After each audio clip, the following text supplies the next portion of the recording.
Good morning, my Real News Midday TV family. Thank you so much for tuning in this morning, and I'm wishing for everyone a wonderful and a productive day. Please remember to leave a comment, like, and share. And in the news this morning for January 28, 2024, Jamaican man shot dead by cop in California. A Jamaican man was fatally shot by a policeman in California, USA on Friday after state law enforcers responded to a carjacking which turned deadly after a police chase. The deceased has been identified as 29-year-old Vinton Miller, who was staying in the Tahoe area on a work visa. The police said he was shot after he brandished a knife. Reports are Miller was killed by a California State Parks ranger in Olympic Valley. According to the California Department of Parks and Recreation, one of the department's peace officers tried to stop the car that Miller was driving in around 10 a.m. on Friday. The officer reportedly believed that Miller had been involved in a carjacking in Tahoe City. The attempt to pull Miller over led to a police chase, which ended in a crash near Olympic Valley Inn at Palisados, Tahoe. Law enforcement officials said after the crash, Miller got out of his car armed with a knife. A state park ranger then shot and killed Miller just as an officer from the California Highway Patrol was getting to the scene. Officials said they tried to provide medical aid to Miller, but he was ultimately pronounced dead. The peace officer who opened the fire has been placed on a paid administrative leave pending the outcome of the shooting investigation. 2 killed in separate incidents in Nannyville. 2 people were reportedly shot and killed in separate incidents in Nannyville, Kingston on Saturday. A representative from the Jamaica Constabulary Force's Corporate Communications Unit confirmed that there was a shooting in the area and that police were on the scene.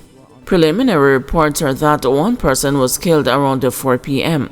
The second shooting, which left the other person dead in what is believed to be a reprisal killing, occurred about 8 p.m. Police High Command orders probe of Westmoreland shooting. The Police High Command has ordered a top-level probe of the circumstances surrounding a mass shooting in Westmoreland Saturday morning. 7 people were shot when gunmen attacked patrons at a party on Barracks Road, Savannah Lamar, in the vicinity of Savannah Lamar Bus Park. It is reported that shortly after 1 o'clock, patrons were at the party when 2 men arrived on a motorcycle. The men brandished guns and began shooting at the patrons. This sparked chaotic scenes as the patrons ran for their lives. Investigators say the gunmen also fired at a motor vehicle which was exiting a nearby location. The vehicle was damaged by bullets, but the occupants escaped unharmed. After the hoodlums fled the scene, it was discovered that 7 patrons had been shot. The Westmoreland police are trying to establish a motive for the attack. Custos condemns the killing of 9-year-old Clarendon boy. Custos of Clarendon, William Shaguri, has condemned Friday's murder of a 9-year-old Shamar Walker at Church Street, Maypen. A 29-year-old woman was also wounded in the shooting. It is reported that about 7:45, a group of people were at a shop in a yard when a man entered and fired into the crowd. Shamar ran from the yard but was chased and shot in his chest. Miss Hamilton, a vendor, was found with multiple bullet wounds. They were rushed to hospital where the child was pronounced dead. In condemning the senseless killing of the 9-year-old boy, Mr. Shuguri expressed hope that the gunman will be quickly captured, stressing that this kind of behavior cannot be condoned and we should never ever allow persons like that to get away with what they have done.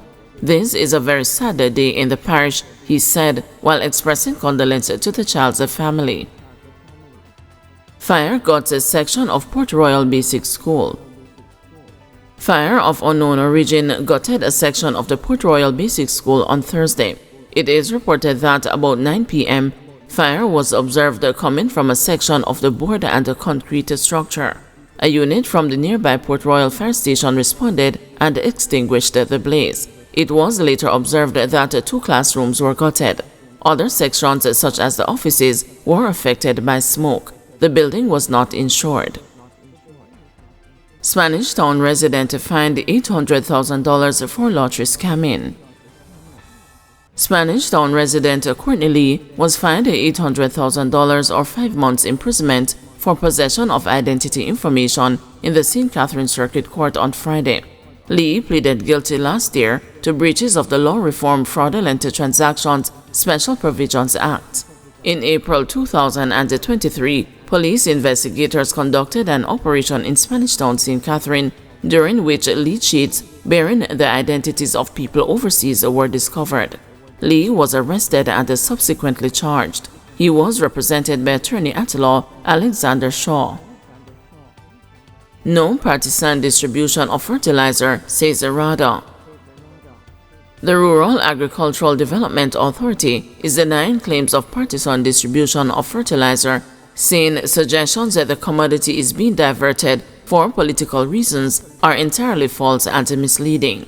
Opposition spokesman on agriculture, Dr. Dayton Campbell, on Saturday called for an immediate halt to the government's fertilizer distribution program and for a thorough audit to be done amid concerns it is being used for vote buying ahead of local government elections. Campbell claimed that significant quantities of fertilizer were distributed to political representatives of the ruling Jamaica Labour Party Friday night in Westmoreland. He also said a truck belonging to a political representative was used to make the deliveries. However, in a swift response, RADA said it was customary with all production incentive programs, including the distribution of fertilizer, that allocations are made to various stakeholders, including members of parliament, without a bias. It noted that in November 2023, it allocated 100 bags of fertilizer to each rural MP across the political spectrum. This allocation was communicated to all MPs, regardless of their party affiliations, ensuring equal access and treatment for all rural constituencies. It is imperative to note that MPs are responsible for arranging their own transportation for the fertilizer provided, ensuring logistical independence and accountability, RADA explained in a media release. RADA also noted that this is the third batch of fertilizer being distributed using the same methodology. All previous distributions have been conducted without any controversy, underscoring the efficacy and the fairness of our established procedures, it said.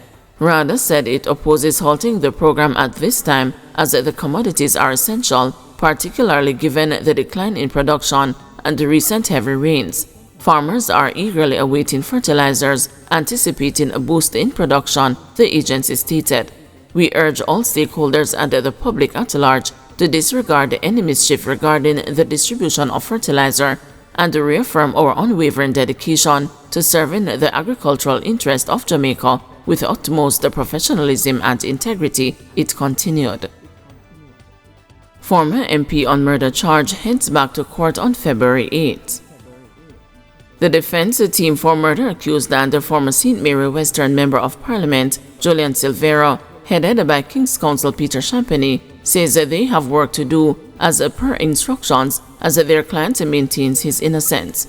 Silvera, a one-term People's National Party legislator and a land developer, 52, is charged with the murder of his 42-year-old wife and the mother of 3 of his children, Melissa. He has maintained his position of innocence from day one. I am not saying that he is. No lawyer should ever really say that, because if you were so certain, then you would be a witness. But certainly what I can say, with great emphasis, is that he is indicating that he is innocent. We have our instructions, we have our jobs to do, Champagny said.